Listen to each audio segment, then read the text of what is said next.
Welcome to Closer to Venus. I'm Johnny Burke, and today's guest is Robin Retallick. He's an engineer who considered himself one of the least likely of candidates ever to have ended up channeling, which he's been doing now since 2008. He's the founder of the Law of Attraction Club, a community whose particular focus has been to get past the stories to the simple fundamentals upon which all stories are built. Robin, welcome to the program. Hi, John. The teachings of Abraham through Esther Hicks, I imagine, had a really big influence on you. How did you discover that in the first place? Yeah, well, Eva, my wife, we'd been to a few things together, and she left it in the car one day a CD, which was an audio recording of Esther Hicks channeling Abraham. So when I hopped in the car and turned it on, away the audio went. I thought, this is a bit wacky. But then as I listened, I got a bit fascinated because I'd started my life like a lot of us do with Christianity and then gave that up as being too illogical and unattainable, in fact, as I perceived it. So this was something different, a way of explaining who we are and understanding how we can create our own world. And long story short, that was the beginning of 18 years of listening to their audios, going to their seminars, being in their hot seat, and all that sort of thing. But still questions remained at the end of that, and that's when we got into our own exercises here. Why do you consider yourself one of the least likely candidates to have ended up channeling? Maybe it's a preconceived idea of people who channel. But, I come from a very nuts and bolts engineering background, as you mentioned. To me, it had to be logical, it had to make sense. There was nothing woo-woo about it from my perspective at all. When I heard Esther doing it, I guess I never really asked myself the question all that much seriously, but I never considered that I'd be a possible channeler. It wasn't until it happened that I realized anyone can do it. People are doing it. You're doing it in a ways that you're not consciously doing it, but you're doing it nevertheless. That's definitely something I do hear a lot, that we are all doing it in some form or another. So right. What exactly is Abraham? Well, I can give you their definition of it, which is a group of conscious beings who happen to be interested in some of the thoughts and questions that we have. And if you think about law of attraction, you attract that which you expect. They get attracted to us from their end by law of attraction, even as we get attracted to them.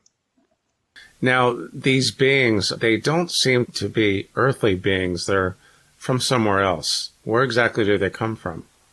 Or do we even know? Yes. Your essence, at my essence, John, we are conscious beings, conscious awareness, sentient beings. We're in now a space-time world.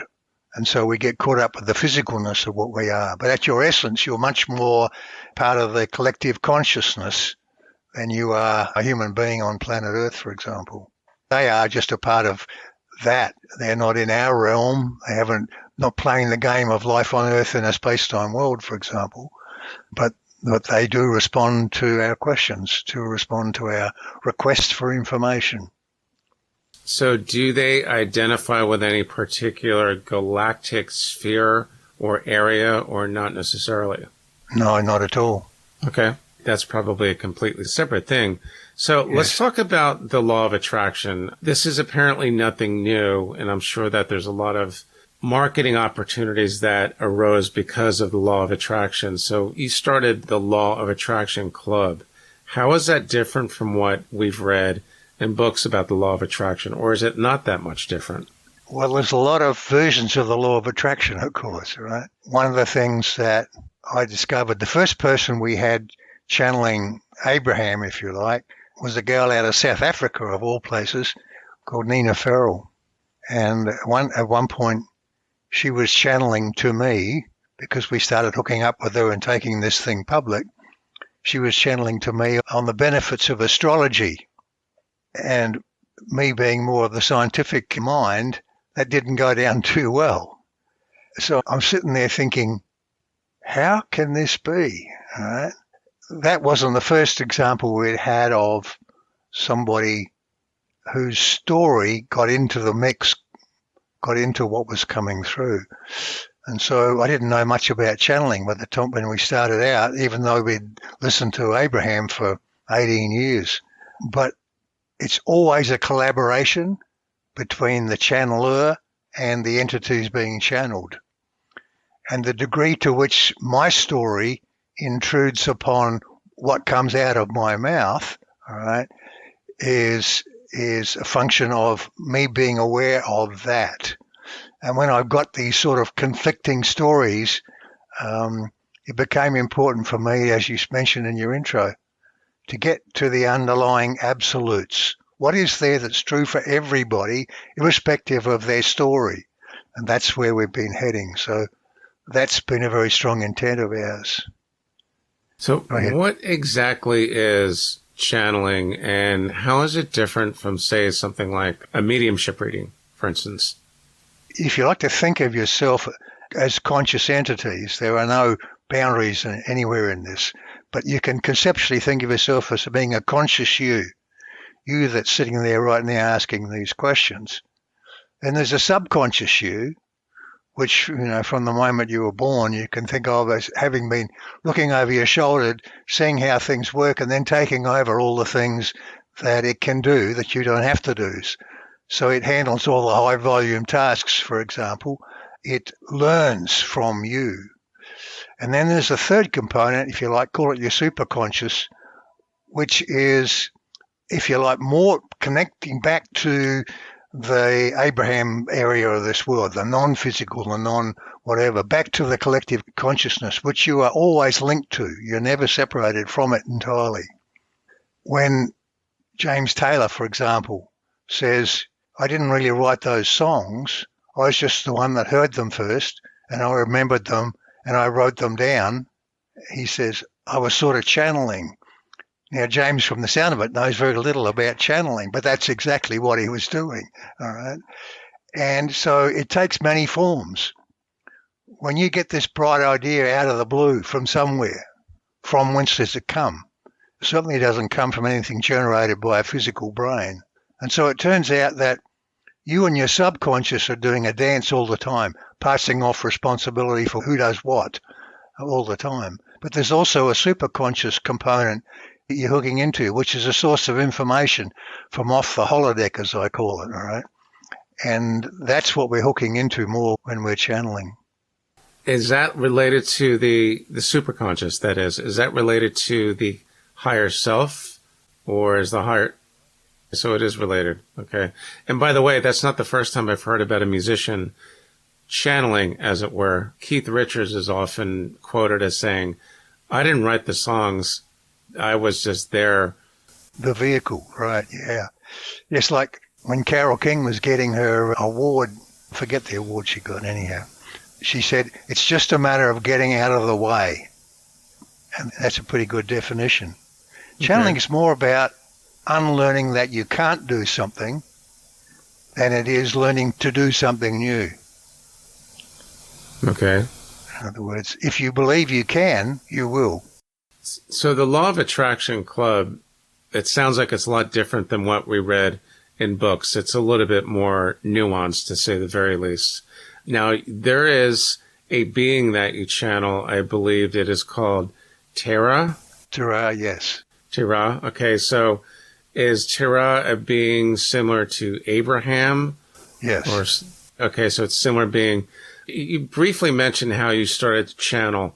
When did Terra come in to the scene, into your experience, where it sounds like a central figure? Eva Gregory, my other half here, she was the first to channel. I was in the kitchen one day in 2008, early 2008, and she came in, she was crying her eyes out, and she kept saying, it's all good, it's all good. And that was her first experience of channeling. Well, back in those days, we called it Abraham. We stood in the kitchen for 40 minutes while she was crying and kept saying, it's all good, it's all good. And she'd had this experience, and she eventually got some words out and described it and talked about what it was. I was on the phone to one of my friends sometime after that, and we were talking about some of the very things you're asking about, John. Mm-hmm. At the end of it, I end up saying, and there was great love here for you. And that is not the sort of thing I normally say to my friend, right?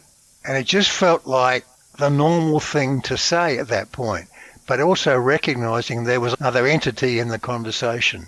And that was my first channeling. And then I burst into tears, all right? And so it begins, all right? So it begins. Now, this is the communication. It's not an auditory thing. It's telepathic, is it not? Yes.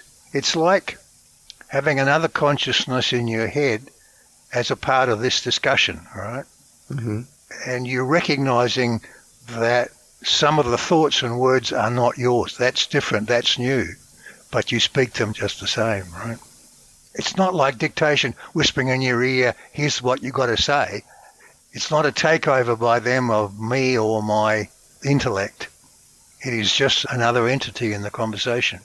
The advantage of it is we're caught up in this physical game. Mm-hmm. Their perspective is completely outside the game. They are timeless and spaceless, and as you are and I am at our essence. Mm-hmm. But so we get the perspective from outside of the simulation, if you will, of this world that we think we're living in. And that's an invaluable perspective because we can't get it any other way. Well, at least that's probably not true. Let me just say, it's at least an easy way for me to get the perspective. Because unless you actually experience this world, this dimension, and that dimension of timelessness, which I've heard speakers talk about a number of times, it's very hard to get your head around the concept of outside of time. Yes, I know it is. Also outside of space, right? Outside of space too, right. Yes. You're right. It's difficult for us to imagine timelessness. I mean, if I gave you a book and the words were scrambled in any order, it wouldn't be a book you could read, right? If I gave you a video and all the frames were jumbled randomly, you wouldn't get much of a story from that. Mm-hmm. And so that is sort of hard for us to understand. Storyless, timeless, sequenceless. Nothing's linear. It's all one massive information, if you like. And as you say, it's hard to understand. Completely nonlinear. That's what I've been told. You had mentioned in our last discussion that Tara might actually be able to answer some questions. Is this something you can turn on like a switch or? Anytime you're ready to go.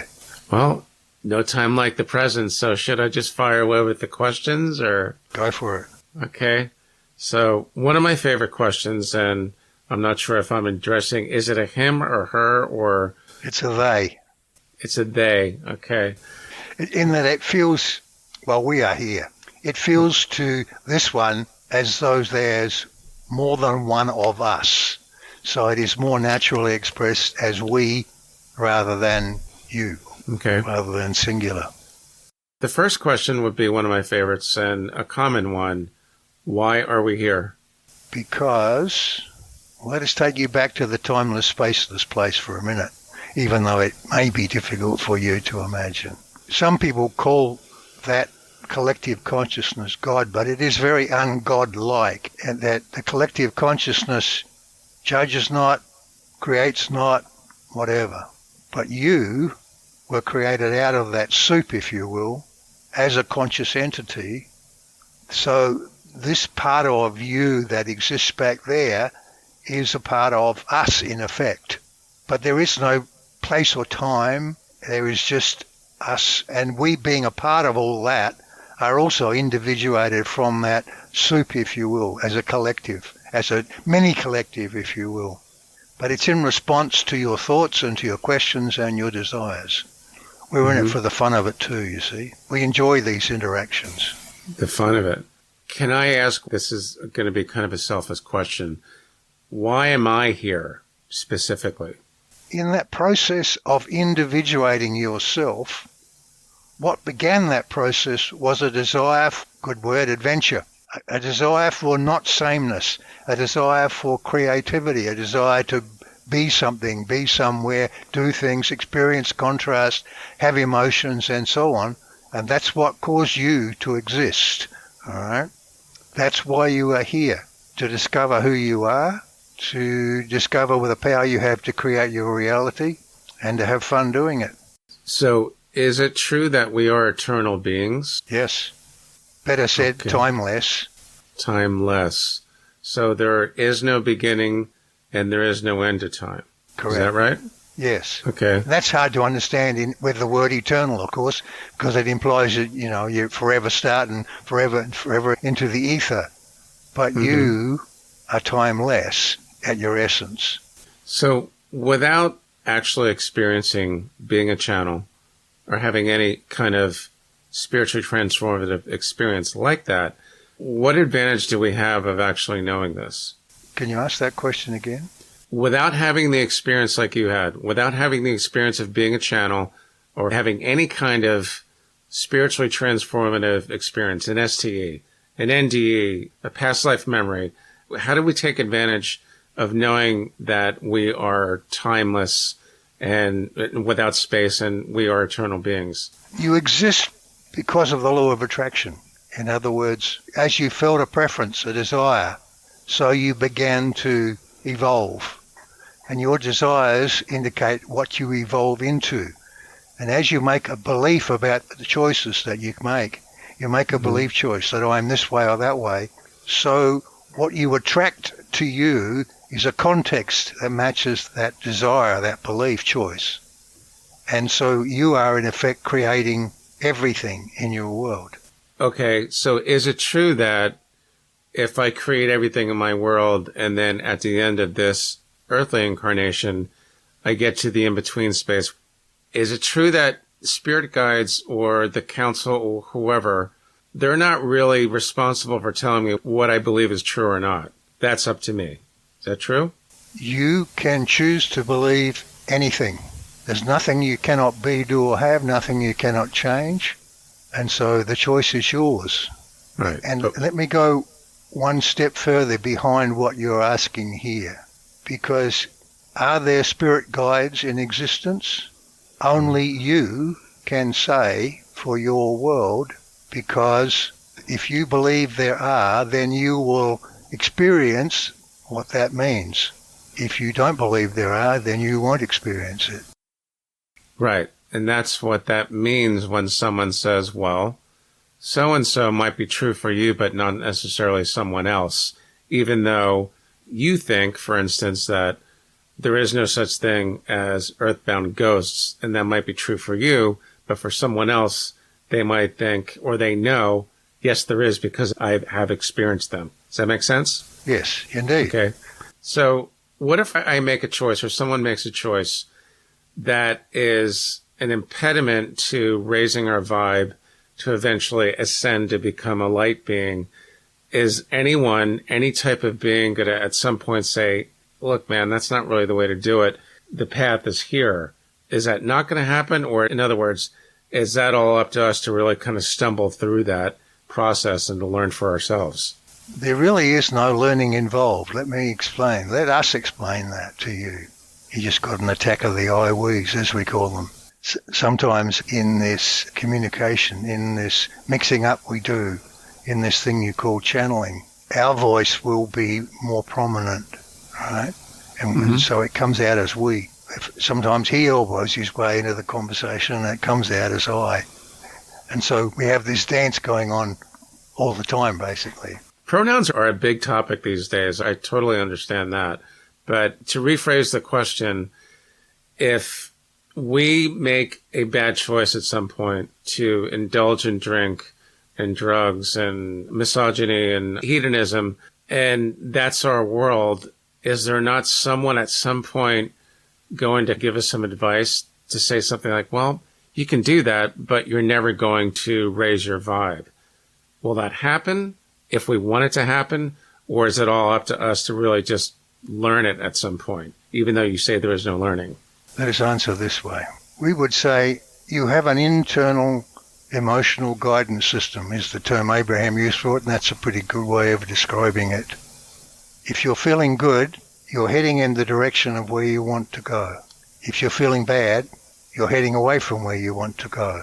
Feeling good can be at peace, can be in an adventure could be in something really enjoyable, orgasm, all right. Feeling bad could be boredom, and all the way down to, anger, to despair, and so on. If you are feeling good, you're heading towards where you want to go. And if you're feeling bad, you're heading away from it. However, you are totally at choice. Okay. Let's give you our definition of the law of attraction. What you choose to believe and expect without limit, wanted or unwanted, moment by moment, unique to you, becomes what you experience as reality. And that's not just the physical world, that is your spiritual world, if you like. So if you imagine that you have a guardian angel, then the experience of having that will appear within you, etc. So it's not just the physical. All of these terms you're using, and there are many of them, all of these hierarchies that are said to exist, these are yours if you choose to believe in them, but they are not absolutes. Does that make sense? It does. So what happens to someone that does not believe there's an afterlife? Once we die, that's it. We just go into the ground. If they believe that, will they experience nothing or not necessarily? They experience what they expect. If they expect nothing, then they will merge back into something, and it will be like waking up from a dream and realizing that the world they're in now is more real than the dream they left. We talked earlier here with you about time and how difficult it is for you to imagine timelessness. You may expect to go to some way station after you die and hang out for a bit and then reincarnate back to something like this life on Earth. If you do, you may stay in a time sequence and it will flow according to your expectations. If you don't expect that, you may transition out of time and back to space, and your consciousness will expand to take in the new environment, to understand the new environment, and you will realize that this is more real than the dream you just left. Is it fair to say no matter what our beliefs are, our consciousness does not stop? Exactly. It keeps going. And as far as manifestation is concerned, before I die, if my wish is to reunite with my family and friends who have passed, what is the likelihood I'll actually see them when I get to the other side? Depends whether you believe it'll happen or not, you see. Well, if I believe it'll happen, it will? Absolutely. Right. This is a sticking point because I've heard many different opinions on this. When I get there and I see my mom and my dad and everyone else, is it really them? Or is it a spirit guide that's mimicking them? Or is it just my imagination? Once again, it'll be what you expect. What you may not expect, perhaps, is the form that they are in. In other words, will it be some place? Will you recognize them walking towards you, etc.? Right? Well, if that's what you really expect, then that's what will happen. But it will also happen with an awareness that something is very different here. There will be a change in your consciousness, and you'll begin to recognize that these ideas you had were very sort of earth-based ideas, wonderful ideas, good ideas, and so on, right? But nevertheless, you are now on a different journey, a different adventure. But you will experience them even as they will experience you. So, in other words, if I want to imagine this wonderful world of the afterlife with my friends and family and being able to play guitar with Jimi Hendrix and Ronnie Van Zant and everyone else who passed on, if I believe it'll happen, it will happen. Yes, indeed. In other words, you will manifest what you believe. Yeah, what you believe and expect. Expectations is the better word, all right? Okay. Because you may choose to want something, but you may worry that you're never going to get it. And if you can't get to the point of believing in it, if you're living in what Abraham calls resistance, then you will not achieve it, you see. Okay. Well, that makes a lot of sense. That's why it's very important to actually expect something, which what you think is what the law of attraction is all about. What you expect is what you'll get. Yes. No matter how lofty or outrageous that is. There is nothing lofty or outrageous. Really? Is that why Jay-Z says, and this is an old commercial, but he says, expect everything. Exactly. Yep. Okay. Let's briefly talk about the law of attraction and some of the myths, common misconceptions. What are they? That you can just think of something and want it and it will appear. That it's some sort of simple law you can pick up or put down and it has no real absolute effect. Nothing could be further from the truth.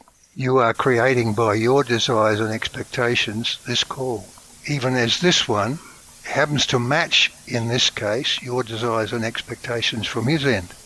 And so you have what you think is a common experience. But it's because the version of you that's talking in this call is a match to the version of this one that's talking to you. When you go left at the fork, there's an equally valid version of you goes right at the fork. Both are equally valid possibilities and both are equally valid as, if you like, a form going forward. You only experience one, the one you chose, because that's all you expect to experience. And that's all your brain is, your consciousness, if you like, the shape of it, is geared to handling in this story mode you're in. But this world is your creation, John. It wasn't here before you got here and it won't survive after you're gone. The world will still be here. It's just that my world will not be here on Earth anymore when I'm gone.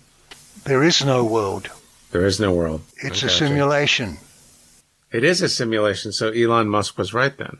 Yes. Okay, when you say simulation, how is that different from a hypnotherapist who takes you through a session and you experience a past life or maybe even life between lives where you experience that staging place where it's almost like casting a movie where we basically take on roles before we come back down here again?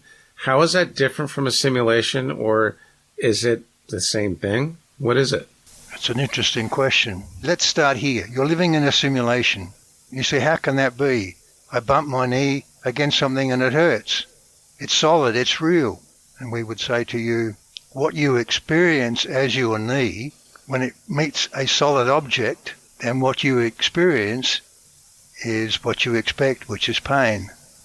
But it is all at the level of thought. Now we know that this is a concept that is maybe difficult for some to understand, but there is no real world at all. It is all at the level of thought. Indeed, it is hard for a lot of us to get our heads around that, but I hear a lot about simulation. The interesting thing is that for many years, in this one's version of the backstory for him, for many years, science was way behind in terms of understanding these non-physical spiritual aspects, probably because the church was so poor in its description of things back in those days. Still is. Yeah, and still is. But interestingly, science is in some ways getting ahead of the game because it is starting to understand that it could be a simulation. They're still very much trying to hang on to physical as real, but at the same time posing that maybe we are in a simulation. And that is ahead of, in many respects, many of the gurus, many of the religions of the day, and even many of the fellow scientists, right? Now, are you able to, as Tara, can you easily switch back to Robin so I can get some perspective from him? Sure. Yeah. We appreciate your participation and your answers. So, Robin, now that we've been communicating with Tara, were you conscious the entire time of what was going on? Were you a spectator, or how exactly does that work? Very conscious. In fact, sometimes I'm ready to put my sixth sense word in here, all right? So, very conscious. It's like there's a third person in this conversation with you and I, John, all right? They're sitting at the table and we're discussing these ideas. The only difference is everything's coming out of my mouth for two of us, all right? That's really the only difference that exists. Anything else we should know about your experiences and about channeling? Everyone can do it. I like to say it's as normal and natural as having breakfast. There's nothing woo-woo about it at all right?